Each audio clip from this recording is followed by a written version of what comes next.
The poor black girl only had $2 for a blind date. The single dad CEO at the next table watched her, and the midweek restaurant murmured like a thin carpet of sound conversations, kept at polite levels, background music flowing steady glasses, clinking softly, then resting still in the halo of candlelight.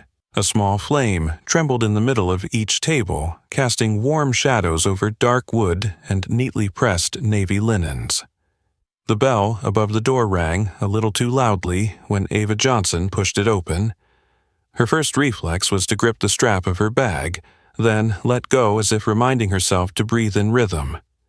Her vintage pearl-colored dress hugged the waist, its hem slightly frayed at the edge, but ironed crisp.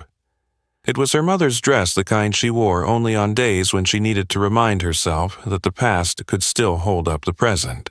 A faint lavender scent drifted from the folded satin handkerchief in her coat pocket, mingling with the calm fragrance of hair oil, polished wood, and warm bread from the kitchen.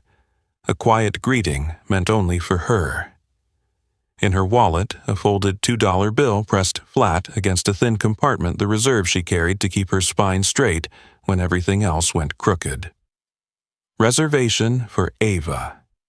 Jenna, the young hostess, smiled politely and led her to a table by the window. The lamp above cast just enough light silverware gleaming reflections of her face along the steel edge. 6:45. She was 15 minutes early. Sitting carefully, she placed her bag on her lap, her instinctive way of keeping herself safe in unfamiliar places. Cole Harris, the man she had matched with on the app, had texted earlier, "Can't wait to see you tonight." The words were plain, but hope had a way of knocking on time.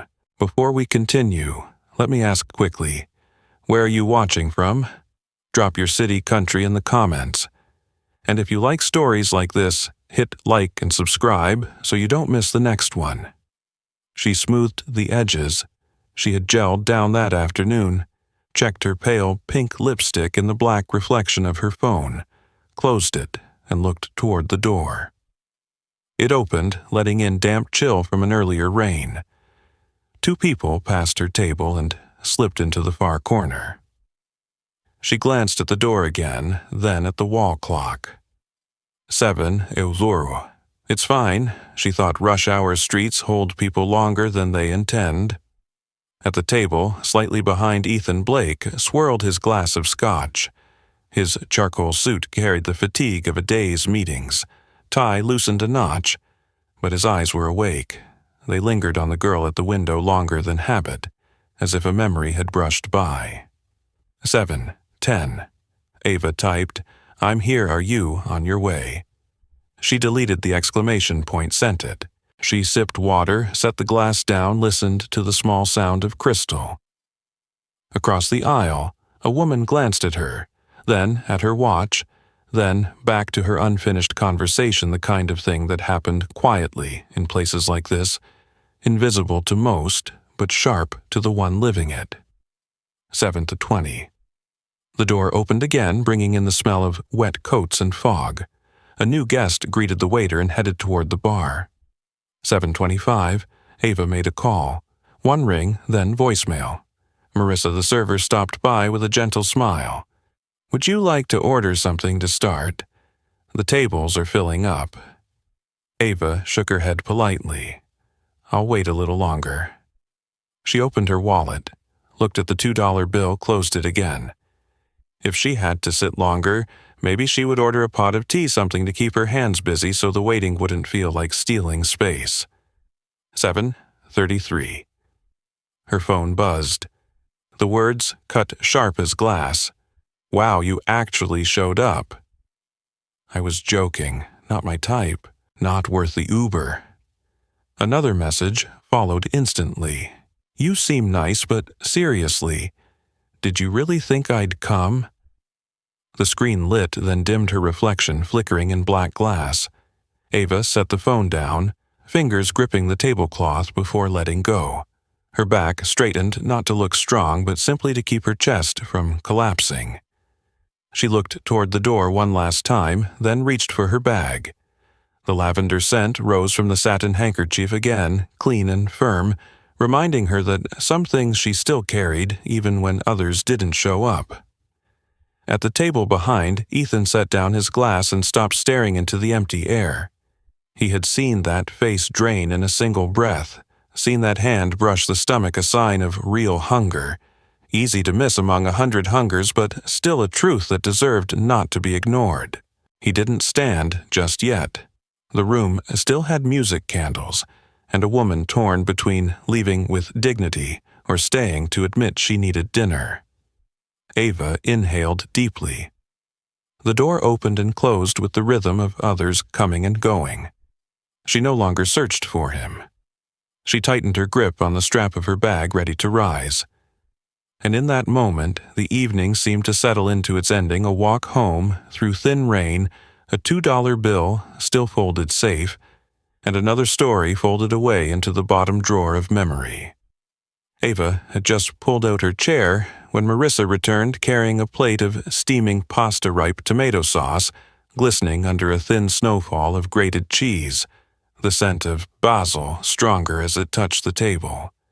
Beside it, a glass of sparkling lemonade beaded with cold mist. "For you," Ava looked up, her voice soft but clear. "I didn't order this." Marissa tilted her head, her tone kept light as the tip of a pencil. "It's been taken care of for you, and so has your bill." For a moment, the sting of those earlier texts replayed like reflections in glass. Ava's eyes swept the room, her guard rising like the edge of a rock. From the table behind, a man's voice dropped into the space between them, low, steady, neither sharp nor hesitant. "Not Charity." She turned. Ethan Blake stood there, one hand resting on the back of his chair, as if to keep a distance intact. His face carried the calm of someone who had learned how not to corner another person. Just a reminder. You deserve to eat even when the world tries to say otherwise. Ava looked at him, the thin fence of self-defense still in her gaze. "I don't need pity," she said. The words came out without bite, but without retreat either. Ethan nodded, as if that answer belonged exactly where it should. "I know. I respect the effort it takes." He drew a chair opposite, stopping far enough not to turn the table into a bridge of obligation. He didn't ask, "May I sit?" He left the chair there waiting. Ava looked at the pasta, at the glass of lemon soda, at the man not forcing a smile. Then she nodded, barely, like someone allowing a door to open with a sound so small no one else in the room could hear. They sat in silence for a while, the background music filling the gaps. Ava lifted her fork, twirled just enough, and tasted the first bite. Warm, balanced between sweet and savory, a thin sheen of olive oil catching the light across the sauce.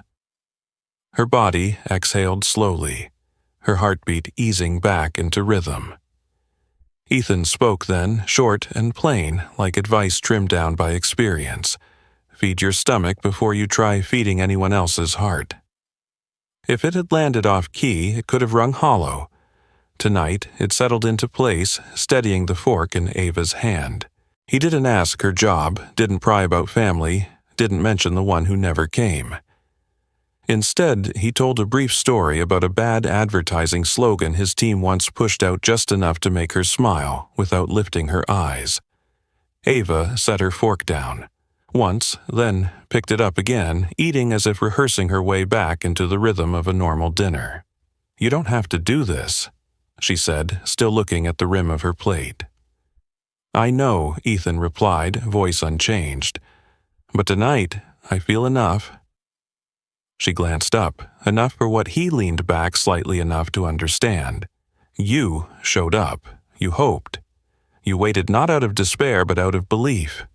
That still matters." The room kept its light candles flickering as servers passed. Ava ate until warmth filled her. Marissa refilled her water, her small nod carrying a silent blessing. At the opposite table, the woman who had looked earlier no longer did.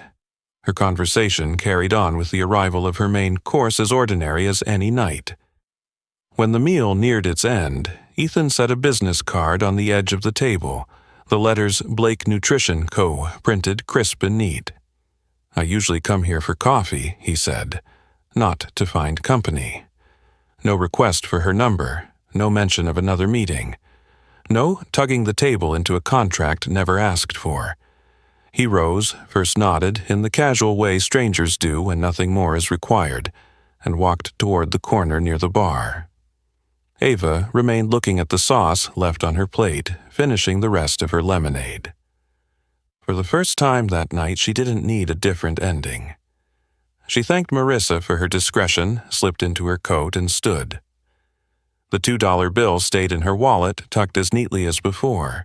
The bell over the door rang softer when she pushed it open. Cool night air lifted against her face, lavender from the satin handkerchief in her pocket rising once more. She walked slowly, listening to the sound of her own heels against the pavement like a counting rhythm.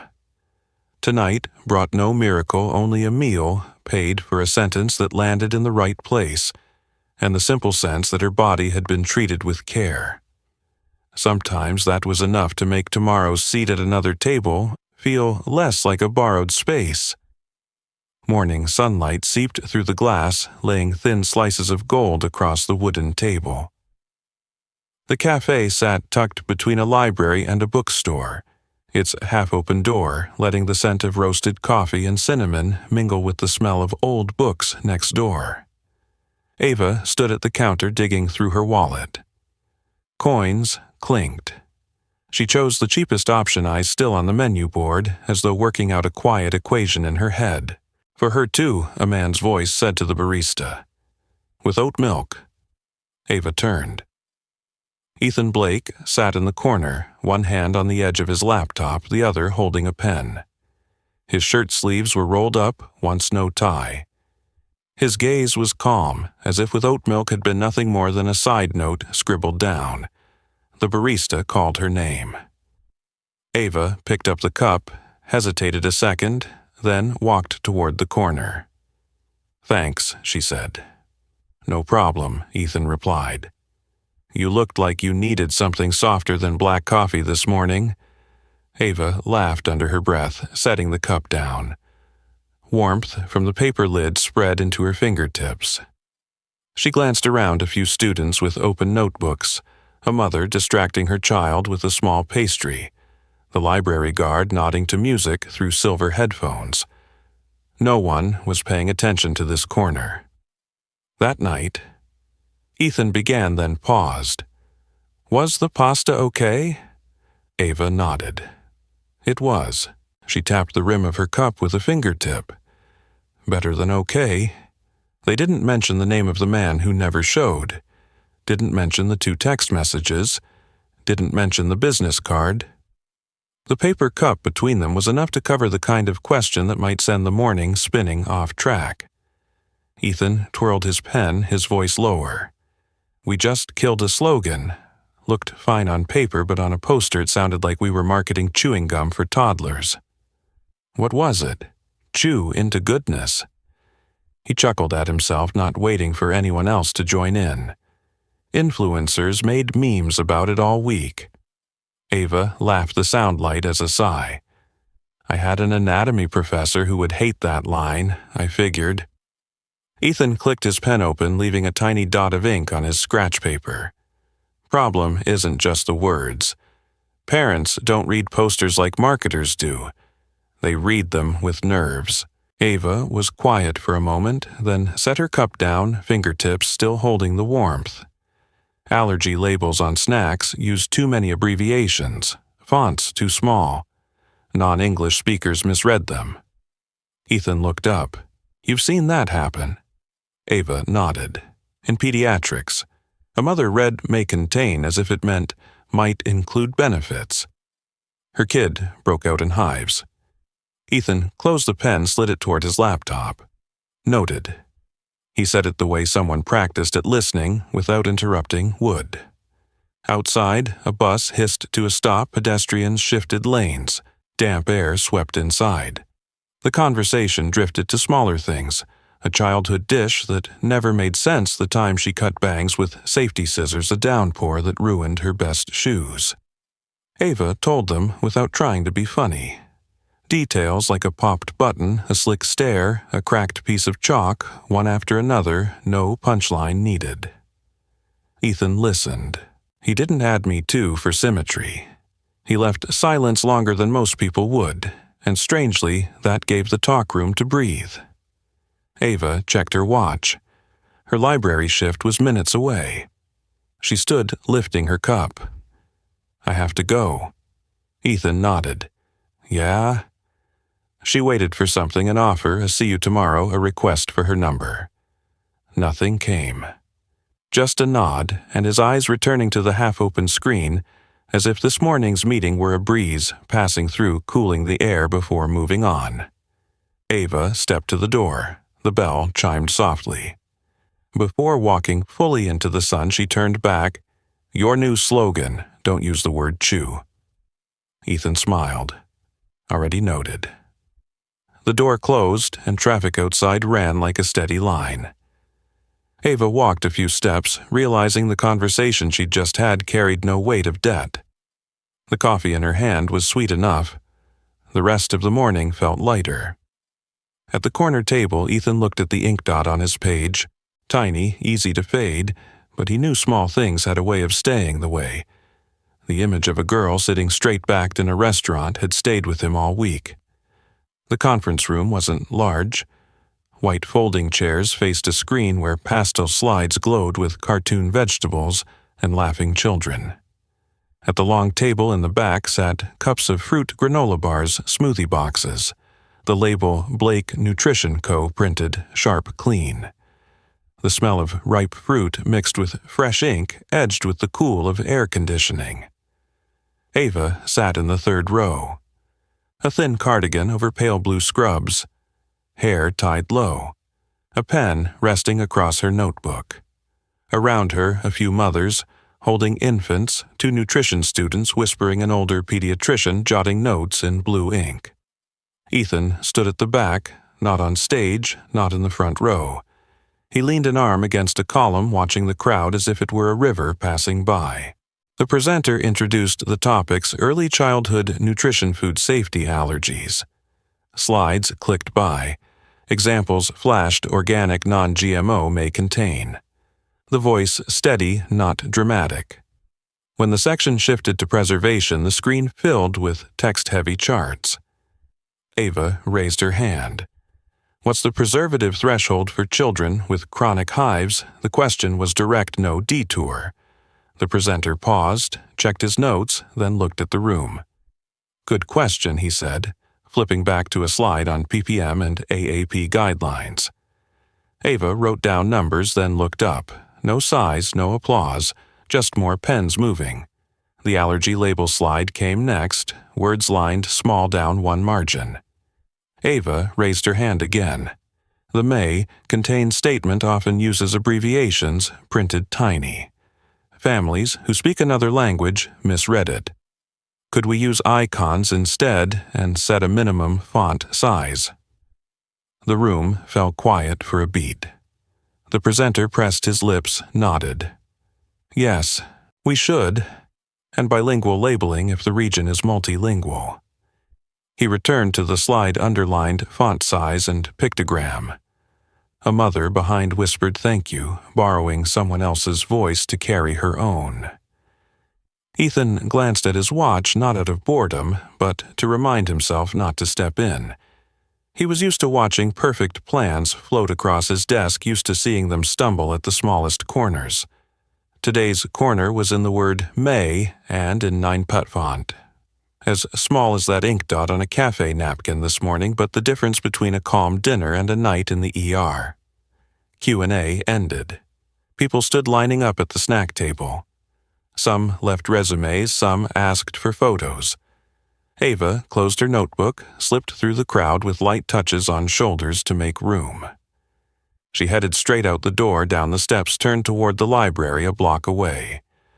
No resume to hand out. No photo to take. She only wanted a desk facing the garden where the sun shifted angles around 3 o'clock. Ethan stepped from the column, paused by the snack table, as if memorizing the fruit's scent, then looked toward the door. He didn't call, didn't follow, didn't text. He only added another bullet point to his notes, allergen icon, plus bilingual, plus minimum font size. Next to it, a team member scribbled test in 3 store chains serving multilingual communities. At the library, Ava chose a table near the window. Paper rustled, a printer whirred children in the reading room, pieced together the letter B on a rug. She copied the ppm numbers, sketched a small spoon beside the words may contain, tried a simple pictogram. She traced the outline darker, then set her pen down. The sun had shifted tree shadows slicing across the page. A while later, the glass door opened. Ethan walked in, holding the hand of a little girl in a yellow knit dress. Lily clutched her father's hand, tiptoeing toward the children's shelves. Ava blinked, smiled, closed her notebook. Ethan nodded from afar, not changing his path. He crouched with Lily at the picture books, pointing to a cover where a spoon was drawn large at the center. Lily glanced toward Ava as if recognizing a familiar scent. She edged closer, brushed the hem of Ava's cardigan with her small hand, then retreated to the books. No words were exchanged. The moment was thin as a strand of hair, yet enough to stitch 2 rooms together in a single day, the conference room talking about labels, and the library speaking with a glance. When Ava left the library, the sun had turned another edge. Passing the glass door, she caught her reflection layered with the silhouettes of a man and a child behind her. They weren't walking together, yet the road ahead suddenly looked smoother, as though someone had just swept aside a scatter of misplaced pebbles. The children's reading room felt like a tiny stage, multicolored carpet bookshelves at kid height, a felt board, pinned with fuzzy alphabet cutouts. Light slipped past the edge of the curtain, laying warm squares across the floor. The faint scent of freshly shaved crayons mixed with thin paper. In the corner, Lily crouched in front of a stack of picture books, her finger trailing over a cover, showing a rabbit eating porridge. Ava entered last, slow enough not to let her heels echo. She carried a thin notebook and a black marker. Lavender from the satin handkerchief in her coat pocket lingered faintly, blending into the smell of books. Ethan looked up from where he sat low beside his daughter, nodded. No spoken greeting. Just a small motion of the hand, like the way people pull out chairs for each other with their eyes. Lily glanced over. She stood tiptoed closer and paused at the hem of Ava's cardigan as though facing a new book jacket. She sniffed lightly, the cautious kind of sniff children make short, precise testing, if the scent matched memory. She smells like Mommy, Lily said, not to anyone in particular. The words fell onto the soft carpet, no echo yet, they didn't fade. Ethan's hand pressed his daughter's shoulder, fingers trembling once before stilling. He stayed seated, eyes steady, drawing breath like someone preparing a line that had to land clean. Lily's mom passed away 2 years ago, he said, voice neither too low nor unnaturally firm. The story was told just enough so Lily wouldn't be the only one in the room holding it. Ava nodded slowly, letting the child see it, letting her believe it was safe. "Thank you," Ava told Lily, her tone like someone at a deli counter thanking a stranger for letting her cut in line, gentle, specific. "Your mom must have smelled kind." Lily studied her for a beat, then turned back to the shelf, tugging out a yellow-covered book. She set it in her lap, sat cross-legged murmuring, as she read not real words yet, but rhythm already taking shape. Ava lowered herself onto a small chair, opened her notebook. As she drew a spoon icon beside the words may contain, tried adding a tiny circle for nut allergies. The pen moved slowly. On the next page, she wrote down the ppm numbers from the morning's lecture, underlined them in gray ink. Each stroke, even like neat stitching, folded under a hem. Ethan didn't break the silence. He stayed by Lily, pointing to a circle on the book cover, asking with his eyes, "What's this?" Lily tapped the page and said something that sounded like moon. Both laughed quietly, careful not to disturb anyone. Ethan looked toward Ava. She smiled too. The smile crossed the space between their chairs without needing a bridge of words. A group of kids entered, trailing whispers and the crinkle of plastic bags. The librarian carried out a box of crayons, twisting the lid open. Lily's eyes darted from the box to Ava, as if she wanted to tell her a story about yellow. Ava nodded, asking silently, and picked a crayon for her. "Thanks." Lily said the word, round and sweet like candy. Above, the air conditioner breathed evenly. Outside, a bird, perched on the fence, shook its feathers, flew off. Time in the children's reading room moved differently, not fast, not slow, but like a bowl of porridge holding its warmth. Ava sketched another symbol, turning May into a hand, holding a spoon. Fewer words, more picture. She wasn't sure it was right, but looking at it felt easier to breathe. When Lily chose the book to borrow, Ethan rose, nodded to Ava. He didn't say, "Thanks for being here," in this room that would sound like shouting in a theater. Instead, he rested his hand on Lily's head, pressing just enough to leave an invisible stamp of "okay," then led her to the circulation desk. Ava closed her notebook, capped her pen, slipped them into her bag. She stood as father and daughter walked past, waved lightly to Lily, not too high so as not to break the hush of the room. The glass door shut behind them, reflecting a sky no longer so blue. Ava sat again, opened her notebook halfway. She wrote 3 words, font hakorach 11 tort, closed it, rested her hand on the table's edge for a moment. She thought of Lavender, newly named Mommy, of the phrase smelled kind of how some memories opened only through the nose, not the eyes. She didn't reach for her phone. The way home could take longer than usual tonight, but she would walk. By the door, a poster showed a spoon, drawn as big as a palm. She held her gaze on it for a beat longer, then stepped through. Life found its own rhythm after that morning in the children's room. No official invitations, no fixed schedule, just days flowing by, and in them sometimes someone showing up at the right time. Tuesday. Ava stopped by Blake Nutrition Co. after her library shift. The office was open printers, humming desks scattered with water cups still marked by melted ice. She placed a stack of papers on the receptionist's desk, sticky notes pointing to red circles around. May contain a small arrow toward font size, a neater spoon icon she had redrawn. The receptionist said, "Thank you." Her tone, drawn out the kind meant for every folder crossing that desk. Ava smiled unbothered. When she turned to leave, Ethan stood in the hall with a coffee cup. "Leave it in the conference room," he said. "The team will review it this afternoon." "No, want to stay?" "No, I'll walk you out." Just a line enough to carry the papers where they needed to go. Thursday. Lily's babysitter had an exam. Ethan texted a 7-word sentence evenly spaced. "Do you have time this afternoon?" Ava arrived at the preschool at dismissal. She stood among parents, blending into the smell of sun-warmed hair, watercolor paints, and playground sand. Lily spotted her first.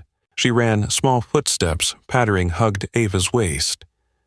"How many books tonight?" she asked. Ava held up 2 fingers. 2. That was the rule. Not 1, not 3. 2. At Ethan's home, the kitchen smelled of lemon from a wipe. The dishwasher hummed, the wall clock clicked every 5 minutes. Lily sat in her chair, legs swinging above the floor. Ava unfastened her hair, split it into 3 strands, braided neatly, tied it with a small ribbon. Lily touched it, grinned, and moved straight to the bookshelf. This one, and this one, a rhyming tale and a comic with a big spoon on the cover.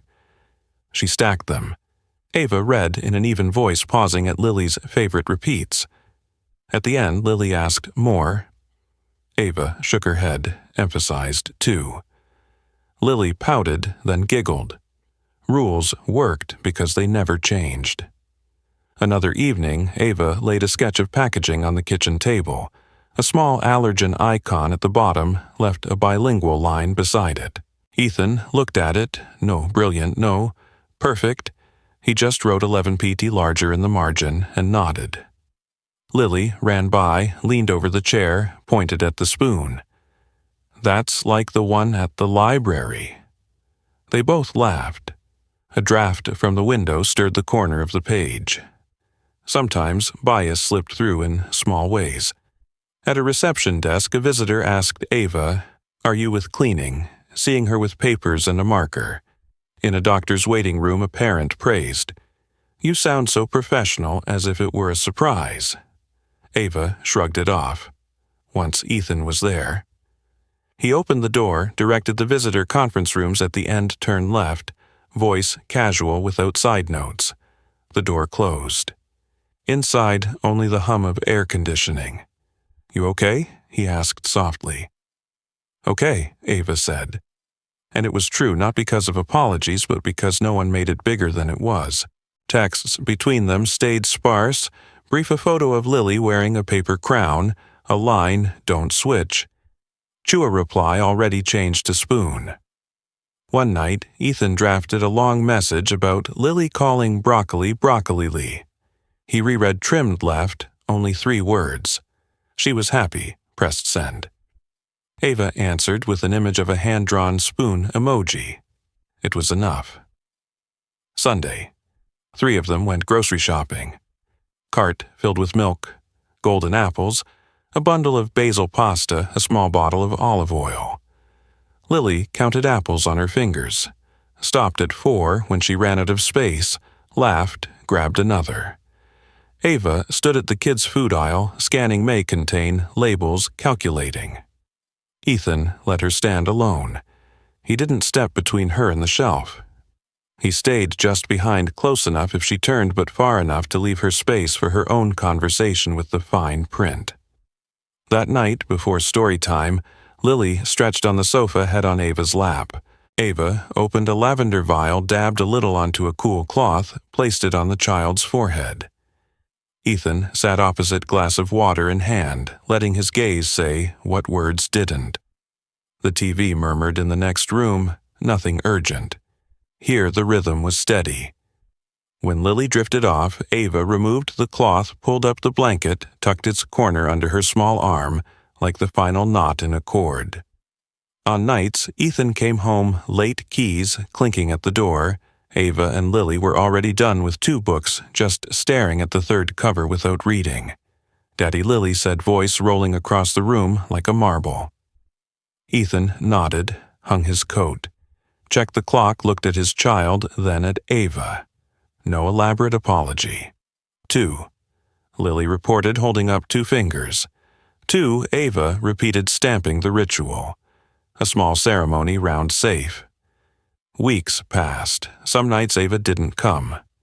No long explanations. No one asked why. Ethan cooked, fed Lily, late washed dishes, read 2 books. Those nights weren't lacking, but they felt different. He noticed, while rinsing the second white bowl, warm water spilling past his wrist, lemon scent rising. He thought of a spoon icon, hand-drawn on paper, somewhere on the dining table. Drying his hands, he unlocked his phone, typed, "Tomorrow, the team reviews the icon. Can you stop by?" He almost erased it, but didn't.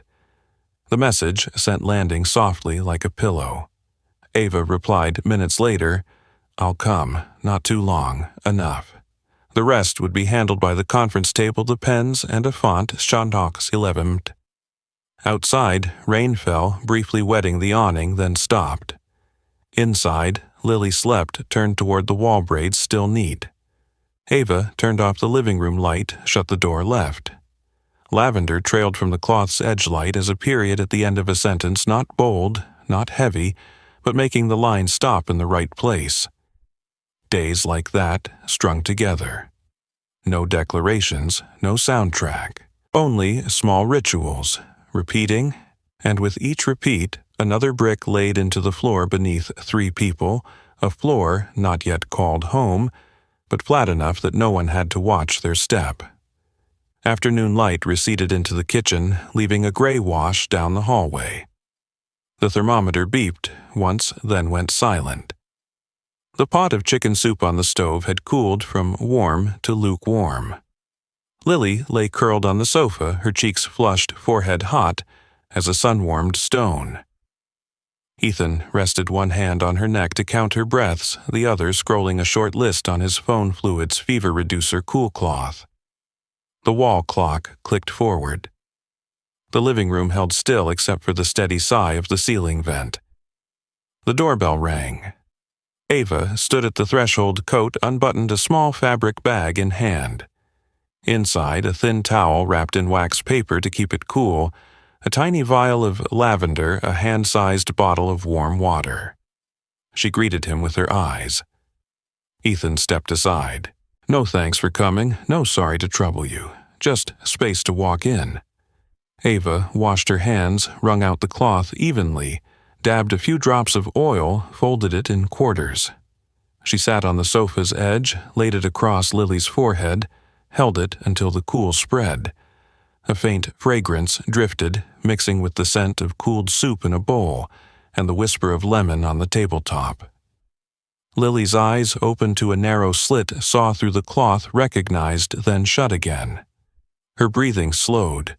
"You didn't have to tell me," Ava said, still watching the child's brow. Ethan nodded. He stood at the carpet's edge, unsure where to rest his hands, finally gripping the sofa's backrest. On the table lay 3 medicine boxes in neat rows. Beside them, a children's book left open to a page with a spoon drawn wide and round. Ava changed the cloth, pressed it against the temples, then angled it down. She began humming a tune so faint that if the window had been open, the breeze might have carried it away. An old lullaby, words like smooth pebbles rolling in the palm, one silly line about the moon wearing socks when it's cold. Lily mouthed half a note, as if tracing the folds of a memory.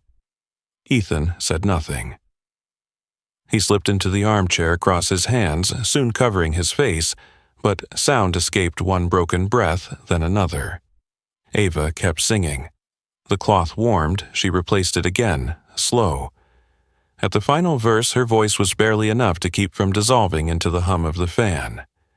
When it stopped, the room revealed a hollow center, the place where a man who had always stood tall now sat bowed.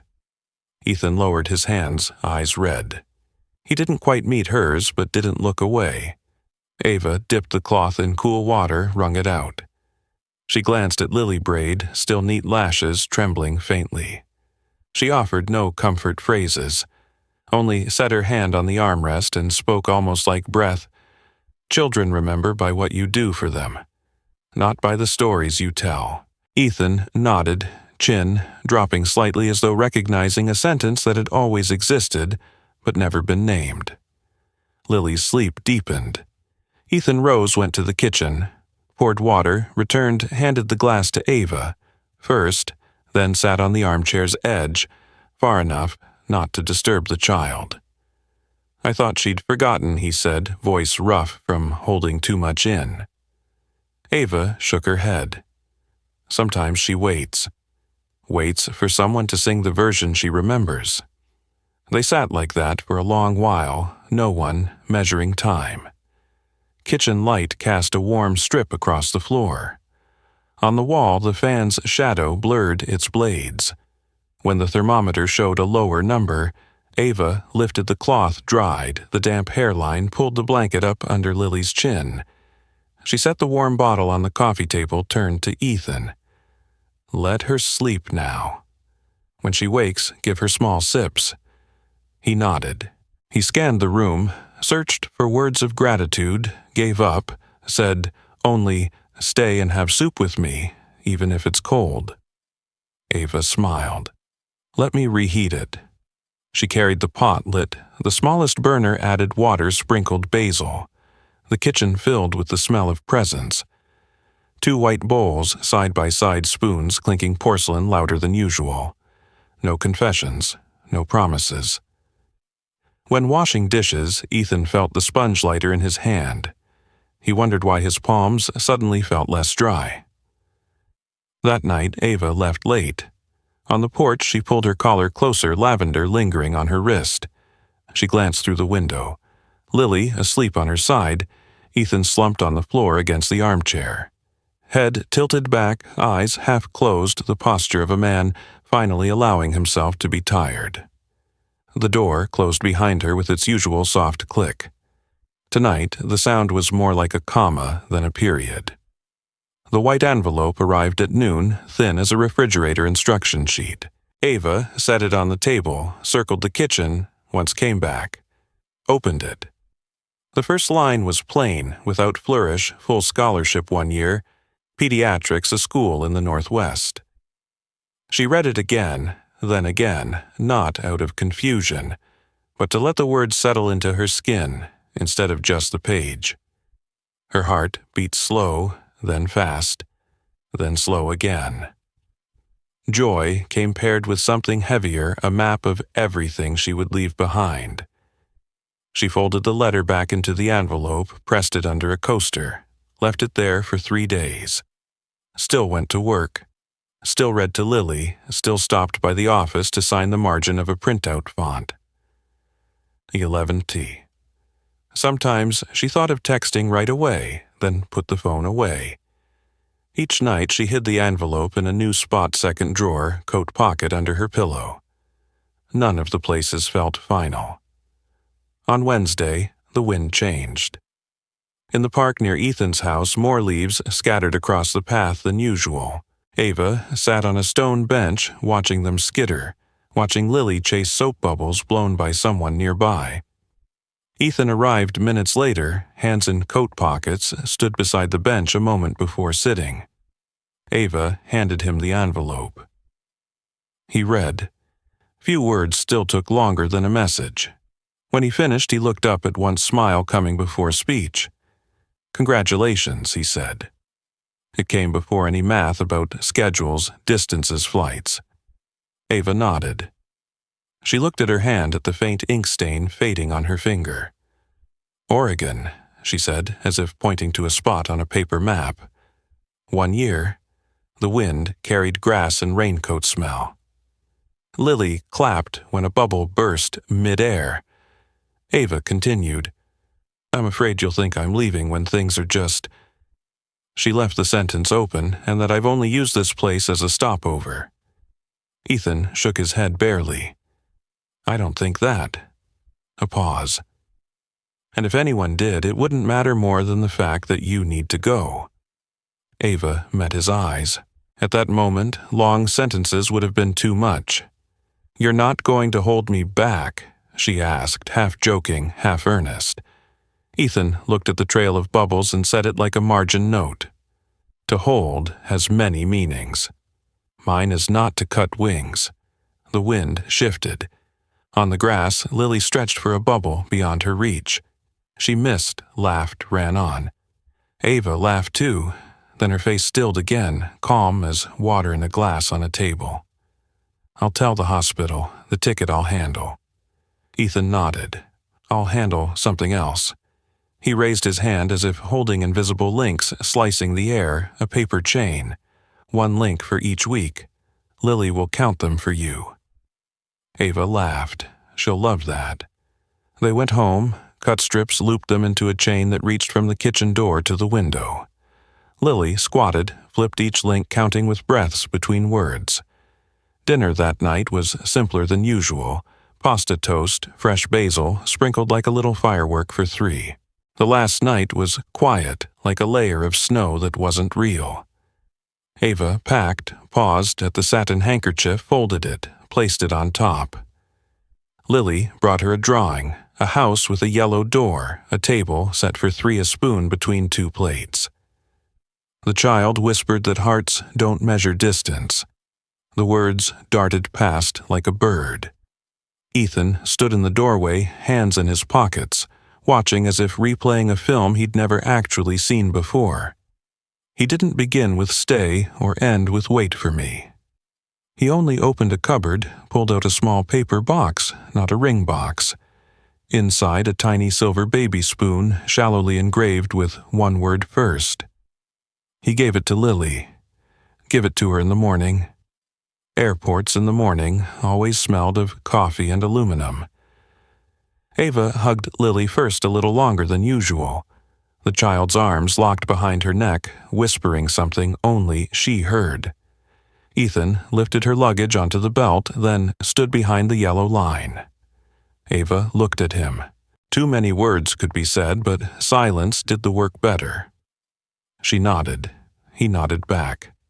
The same gesture from both sides. On the plane, Ava took the spoon from its box, set it in her palm. Window light caught it, casting a thin line across the metal.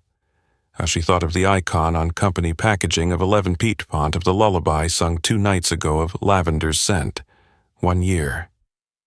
She closed her eyes, let the engine's roar settle over her like a heavy blanket. Somewhere below, Lily tore the first paper link, the faint rip like the sound of a page turned. In the house with the ticking clock, Ethan rinsed the first white bowl. Warm water ran over his hands. He looked out the window. The fence would need paint next season. He thought of another paper box, the kind used for packaging trials. On the mock-up, he would place the spoon in the bottom left corner right, where a mother balancing a child would glance, and inside one line of text, large enough that no one would have to squint for the first meal that feels like home.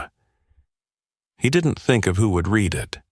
He thought of the one who had shown him how to make it legible, with pictures with font size, with pulling chew out of the design. The plane climbed. At altitude, the city flattened into fabric. Ava leaned back, palm closed over the spoon warmth gathering there. No promises bound them.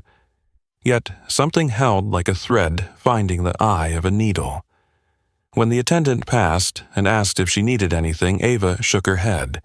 She thought of landing of the new room's antiseptic smell, another library, another desk by another garden. That was where things would unfold. And here above, the story paused for breath. A year is neither long nor short. The paper chain would shorten week by week, each link a way of counting just enough. At each link, there could be a dinner, a lullaby, a poster with font corrected.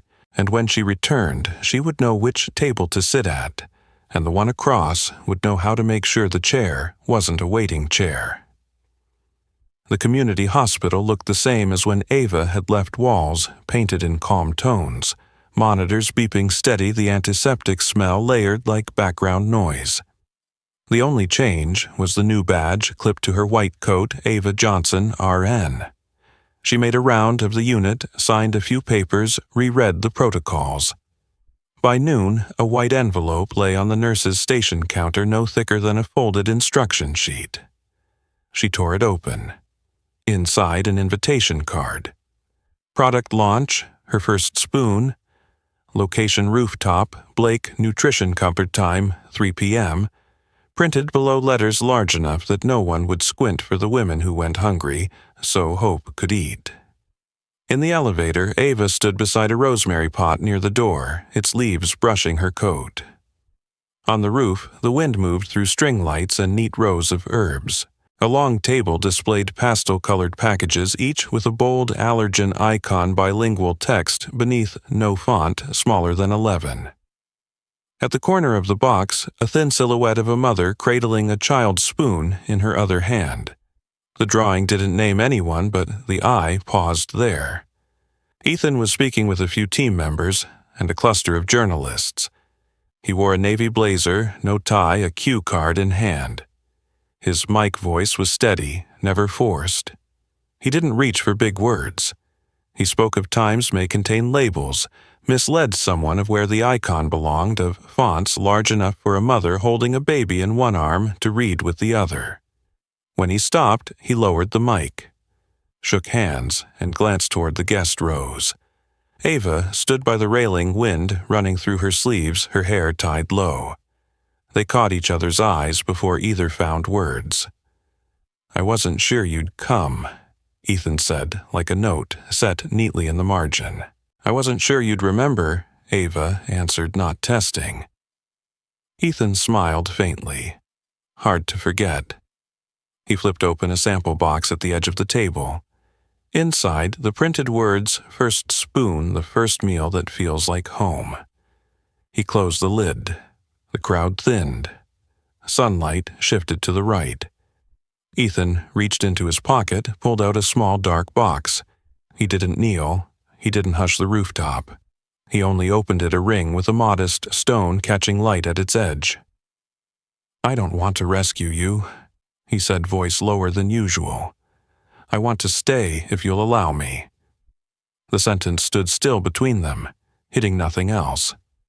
Ava looked at the ring, then at him. Her mind flashed through what had filled the past year, the rented room that smelled of new paint, the classroom windows opening to low hills, the corner grocery in the rain, the hand dryer, roar in night shifts, the video calls where Lily counted paper links. She nodded, not surprised, but with an answer that had been seeded when she first read the invitation.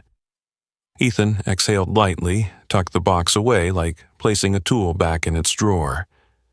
They didn't embrace. No cheers. Just stood side by side, looking over the railing at the street. The rosemary scent rose again, underlining the moment. A staffer hurried over with a sample box. "Is this icon big enough?" Ethan tilted his head, handed it to Ava. She set the box on her palm, held it at arm's length like a mother in a supermarket aisle. "Good," she said. "Keep it in the bottom left corner. That's where eyes go first when you're holding a child." The staffer nodded, marked it down. Work slid back into rhythm as before. Only now, there would always be one thing they did half a beat slower, so nothing got missed. When the sun slipped from the edge of the railing, Ava slid her hands into her coat pockets, fingers brushing the folded satin handkerchief.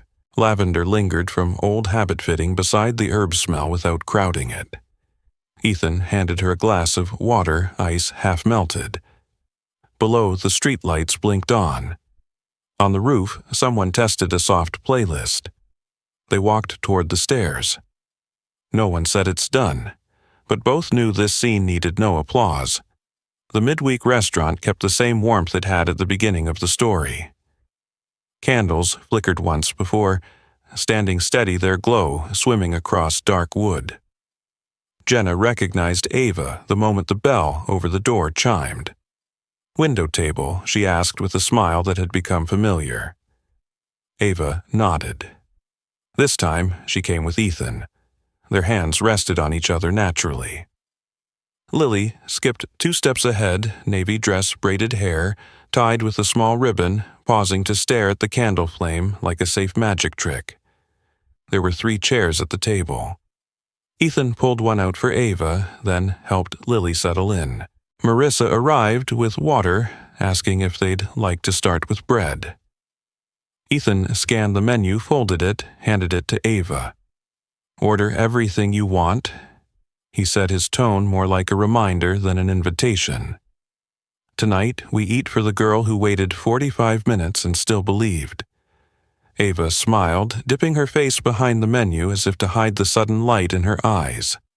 She chose pasta, roasted vegetables, rosemary bread, and sparkling lemonade. Lily asked for the same pasta as Mommy Ava. While waiting, Lily unzipped her small backpack and pulled out a sheet of paper folded in quarters. She smoothed it flat across the table. The drawing was simple. A yellow-doored house, a round sun in the corner, a table with 3 people seated, and a spoon placed neatly in front of the one in the middle. "This is home," Lily said, tilting her head as if checking whether the grown-ups saw it right.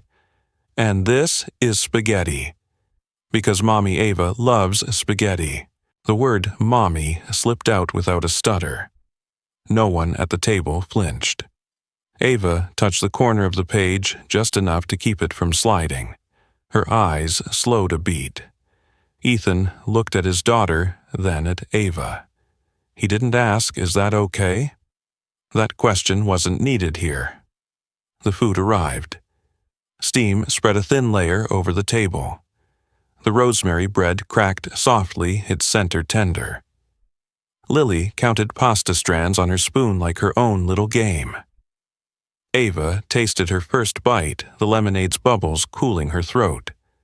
The lavender still faint on her wrist blended with basil, creating a kind of seasoning of the evening she knew she would remember.